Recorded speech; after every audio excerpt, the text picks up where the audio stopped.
Alam niyo, maniwala kayo sa akin kapag sinabi ko na maglolo ko yan kung maglolo ko yan. Kahit anong bantay mo dyan, kahit anong gawin mong paghihigpit, kahit kunin mo yung social media accounts yan, palaging gagawa yan ng paraan kung talagang hindi sila tapat sa'yo.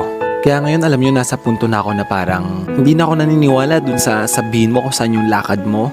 Sabihin mo sa akin kung sinong kasama mo, o kaya i-update mo kung ano yung ginagawa mo. Because I've learned from my experiences. So now, relax lang ako. I'm not gonna stress myself out just to figure out kung anong ginagawa mo. Because I know for a fact na yung isang tao, kapag tapat sa'yo, tapat sa'yo. Well, hindi rin naman dahil hindi ko siya mahal, kaya naman pinapabayaan ko na lang siya sa lahat ng mga gusto niyang gawin. Of course, I'm always there for my partner. Pero yung gawain kasi na paghihigpitan mo yung partner mo, hindi naman kasi talaga yung solusyon para magamot yung problema kung maglolo ko talaga siya.